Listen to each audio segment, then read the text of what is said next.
All right, greetings and welcome. Thank you for joining me as we move on to my new channel. If you don't know who I am, I'm Rob Ouellette, and I have another channel in which I talk about mindfulness and meditation and survival skills out in the wilderness, and it's a pretty good page for what it is. However, it is a bit slow, a bit dry, and this is where I really want to express and put my energy towards. I just love movies, and I go see a whole bunch of them throughout the year, and so I want to share with you my thoughts about these movies so that you know where you can spend your money, whether or not it will be worth it for you or not. Maybe you are struggling with those ideas, where to spend your money and which movies to go see. Well, hopefully I will be able to help you out, and so subscribe now so you can get those ideas from me. And if you do end up liking this, make sure to hit like on the video. But anyway, here is my absolute worst movies of 2022 that I have seen. Right away, I have a bit of a problem. Number 10 is really not that bad, so I'm going to give it a bit of some credit here. It shouldn't really be on this list. My list should actually start with 9. But for number 10, doing it properly, is Turning Red. This is a Walt Disney movie. It was actually not bad. It was fine.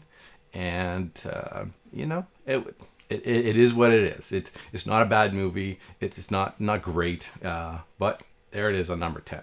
So number 9, properly, ones that I didn't like, is starting with Minions, The Rise of Gru.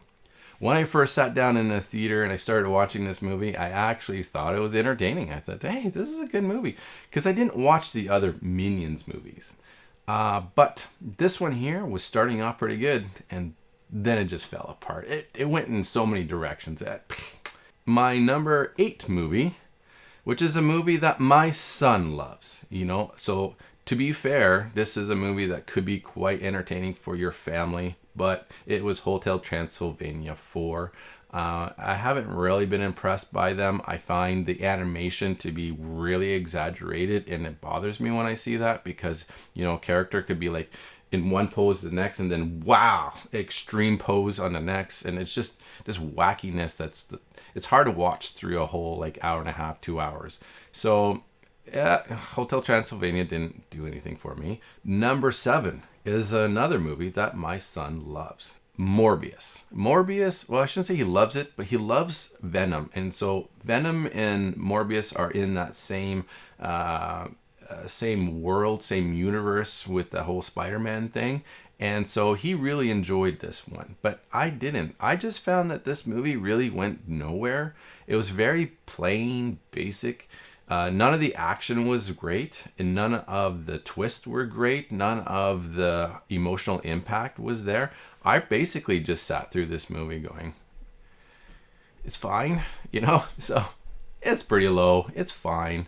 Not that great, not that bad either, but my son loved it, so keep that in mind. All right, so moving on down, I think we're at number 6, is The Black Phone. I think that the idea was pretty cool. That I'll give it. And I do think that some of the acting was really good in it.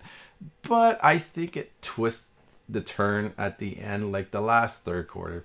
Really kind of changed it for me. It fell apart. So that's that one. Moving on to one that truly started to be disappointing was the Buzz Lightyear. Buzz Lightyear at number 5. It totally took away from the character Buzz Lightyear from all the other adaptations of it throughout Toy Story. This movie, I couldn't understand why they wrote it the way they did, why they made it so different, and did these writers not watch the other movies? Do they not know? And they try to mask this as the movie that the character Andy watched that inspired him to buy the toy Buzz Lightyear, or to get the Buzz Toy Lightyear. This movie, the movie character itself, was so serious and not fun. I don't understand. So why they even put that together with that Andy? So you see what I mean? This is a great example of a movie that just failed from its concept. Moving into a movie that a lot of people enjoyed. And I just didn't feel the same way. And that is Nope. Nope is a movie, about a couple of ranchers who spot this alien craft and they try to videotape it to get it on film. And again, I think the concept is good, but it just did not entertain me. And I love alien stuff more than most of my other movies that I like. I love sci-fi alien things. And when they brought out the alienness in this movie, I didn't enjoy that part. I thought, again, I was like, there was some common sense stuff that I just didn't follow. It might be the right movie for you, but I can tell you, it was not worth it for me. Definitely not the price to go see it in the movie theater at all. Number 3 is The Northman. A lot of people like this movie. I'll just give that right now. A lot of people like it. I'm not sure if it's like more of a artistic piece for them, if they see it in a way where they see things in that movie that I'm just not seeing. But I feel that the main character in here was not likable. I had no reason to root for him from the beginning to the end. I think he was just a bad dude trying to get revenge, but I just had no one to root for. I didn't root for the bad people, and I wasn't rooting for the good guys. So it was like, The other movies so far are more subjective, and like I said, people love them for different reasons that I don't see.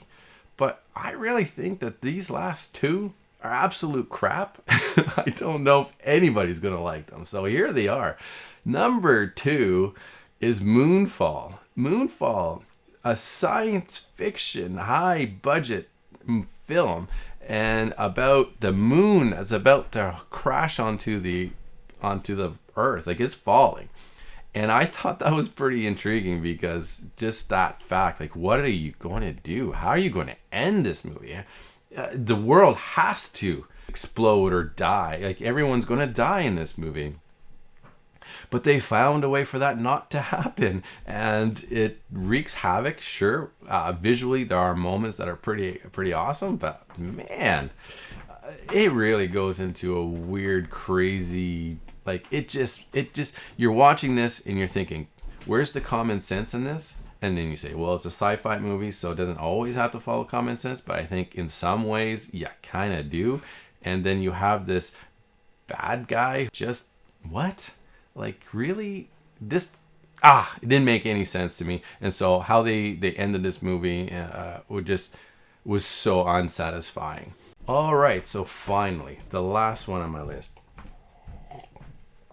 Holy jeez. This is the worst movie of the year and probably one of the worst movies in years. It is Ice Age: The Adventures of Buck. Did you hear about it? I don't know. It's so bad that you probably never even heard that. It was another Ice Age that came out. Just another one of these money grabbers that are probably making just enough to keep them alive and keep making more. Maybe some younger generation kids really like this. Family movies has something for everyone, and I really just don't think this one has anything for anyone above 6 years old. It's pretty bad.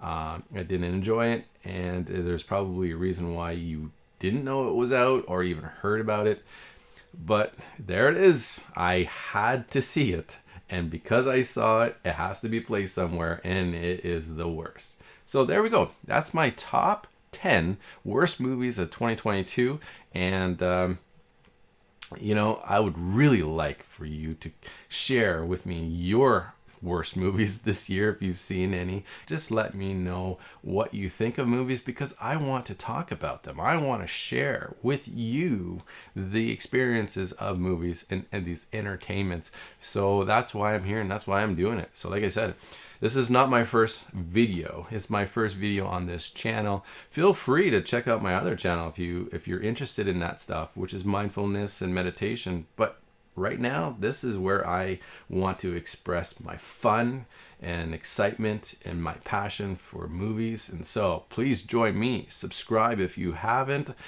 And look forward to me coming out and letting you know what movies are good and not throughout the next year, 2023. And if you want to know whether or not a movie is worth watching or something like that, please be sure to check in with me and watch, and I'll let you know my thoughts. So, all right, so that's it for this year. It's the end of 2022 as we move along into the next year, and I will wish you all the best, and I wish you all the greatest in health, and just enjoy life. And until next time, take care, and I wish you well.